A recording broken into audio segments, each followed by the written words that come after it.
બહુ નહીં કહું, પણ એટલું આજે કહી દઈશ કે આજે મારે સ્પેશિયલ પ્રિતેશભાઈ માટે બોલવું છે.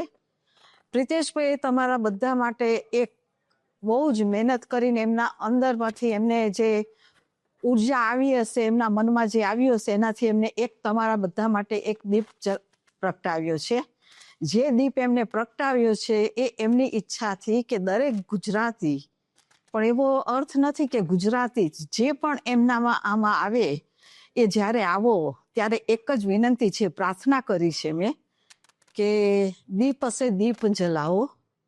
એટલે શું છે કે પ્રિતેશભાઈ જે દીપક પ્રગટાવ્યો છે એ દીપકની જ્યોત લઈ તમારા અંતરમાં તમે લઈ અને એક શ્રદ્ધા અને વિશ્વાસ રાખીને તમે પાછા પડો કે ઉભા એ મારે નથી જાણવું, પણ હંમેશા વિશ્વાસ રાખીને આગળ ચાલતા રહેજો. અને જેટલા અહીં આવ્યા છે એમાં મેં ઘણાને જોયું કે અમુકને મેં બોલી નહીં, પણ મને એમ થયું કે આ માણસ પાસે એની પાસે બહુ જ છે, પણ એ કહી નથી શકતું કારણ કે એને થોડીક અંદર બીક લાગે છે, એને શરમ આવે છે.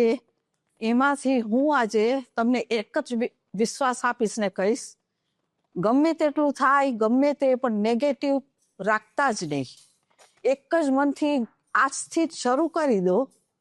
કાંઈ ખોટું થયું છે તો પ્રભુને બે હાથ જોડીને એટલું જ કહેજો, હે પ્રભુ, મારા કર્મોનું મને ફળ મળ્યું છે, એ મારે સ્વીકારવાનું છે. કાંટા હોય કે ફૂલ હોય મારે ચાલવાનું છે, પણ સાથ તારો મને જોઈએ છે. તું મારી સાથે ચાલજે. તું હોઈશ તો શ્વાસ છે ને શ્વાસ છે તો તું છે. જ્યાં સુધી આપણા શરીરમાં આત્માની જ્યોતિ છે ત્યાં સુધી આપણે પાછા નહીં પડવાનું. એટલું એક મનમાં નિશ્ચય કરી અને આગળ વધતા રહો. બધા તમારું કાર્ય કરતા રહો. પ્રભુનો સાથ તમને બધાને મળે એવી અંતરની પ્રાર્થના છે. કારણ કે મારા એક્સપિરિયન્સ પ્રમાણે ભગવાન હર ઘડી હર સેકન્ડે આપણી સાથે જ છે. એ અનુભવ કોઈએ પણ ભૂલવો ના જોઈએ. કારણ આપણે જ્યારે માના ઉદરમાં હોય છે ત્યારે કોણ સંભાળે છે એ તમને બધા પ્રશ્ન ઘરે જઈને તમારી જાતને પૂછજો. જન્મ લઈને ધરતી પર આવો છો, કોણ સંભાળ લે છે? માતા. પણ માતા તો ખાલી તમારી સંભાળ ફિઝિકલ વર્લ્ડમાં લે છે. રિયાલિટીમાં પરમાત્માની શક્તિ આપણી સંભાળ લે છે. આજે હું વ્હીલચેરમાં હતી, અત્યારના તમે મને જુઓ છો. ઉપરવાળાની બહુ જ કૃપા છે કે એને મને સાથ આપ્યો છે. અને બધા માટે પ્રાર્થના કરું છું, સમસ્તા લોકા સુખીનો ભવંતુ.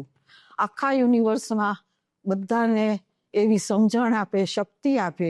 આપણે કોણ છે અને આપણે શું કામ કરવા આવ્યા છે. કોઈ પણ દિવસ નેગેટિવ મનમાં વિચાર નહીં લાવતા અને કંઈ પણ ખોટું થાય તો પાછા નહીં પડતા, એ મારા આશીર્વાદ. અને તમને બધાને એક શિખામણ આપું છું કે આગળ વધતા જ રહેજો જ્યાં સુધી શરીરમાં તમારા પરમાત્મા બેઠા છે, માતા બેઠી છે, શક્તિ છે. પ્રિતેશભાઈને બધા સાથ આપજો તો તમે પણ સુખી થશો. પ્રિતેશભાઈને પણ બધું એમની જે ઈચ્છા છે એ ગુજરાતી લોકો માટે નહીં, પણ જે આવશે એ લોકો બધા માટે. આપણે યુનિવર્સમાં આવ્યા છે બધા એક ભાઈ બહેનો જ છે, બધા એક જ મનુના બધા આપણે સંતાન છે. બસ એક જ ફેર છે કે ભાષા જુદી છે. એટલું યાદ રાખવાનું કે બધાની ભાષા પ્રેમની ભાષા છે. અને પ્રેમની જે નદી છે એ કોઈ દિવસ વહેતી બંધ નથી થતી. એટલે એ હંમેશા રાખવાનું. સામે વ્યક્તિ કોણ છે, શું કરે છે, તમારું શું બોલે છે એ તમારે નથી જોવાનું. તમારે આગળ બસ વધતા જવાનું છે. અને કોઈ ખોટું બોલે તો એમ કહેજો કે પ્રભુ એને સારું કરજે, એને સારી શિખામણ આપજે. પણ એના માટે કોઈ દિવસ મનમાં પણ વિચાર ખોટો નહીં લાવતા કે ના એને મારા માટે આવું કહ્યું, ખોટું કહ્યું. ના, એને ખોટું નથી કર્યું, એને એની દ્રષ્ટિએ એને કહ્યું. એની દ્રષ્ટિએ એને કહ્યું, એના મને એને બોલ્યું. પણ આપણી દ્રષ્ટિમાં એને આવવું જોઈએ. આપણી દ્રષ્ટિમાં હંમેશા એક બીક રાખવાની. કોઈ જુએ છે આપણને ખોટું કરીએ છીએ કે સાચું કરીએ છીએ એ ઉપરવાળો જુએ છે. બસ આના ઉપર મારા અનુભવ તો બહુ જ થયા છે. જેમ પ્રિતેશભાઈએ કહ્યું, મિરેકલ્સ અનકાઉન્ટેબલ થયા છે. અને એ નામ બોલું છું. બધાને એક નામ ઉપર નથી, બધાના સર્વના પ્રભુ છે, સર્વના માતા છે. મારો એક્સપિરિયન્સ, મારું જીવન બદલ્યું હોય શ્રી સત્ય સાંઈએ. અનકાઉન્ટેબલ મારા એક્સપિરિયન્સ શ્રી સત્ય સાંઈ બાબાના છે. અને આ 23મી નવેમ્બરે એમની જન્મ દિવસ છે. અને આજે બધાને તમને આશીષ આપું છું કે બાબા પણ તમને બધાને સાથ આપે એવી અંતરની પ્રાર્થના. પણ તમારા જે ભગવાન હોય, જે ઈશ્વર હોય, બધાને તમે એ કરજો. જય શ્રી કૃષ્ણ બધાને. અને પ્રિતેશભાઈને હંમેશા સાથ આપજો એવી અંતરની પ્રાર્થના.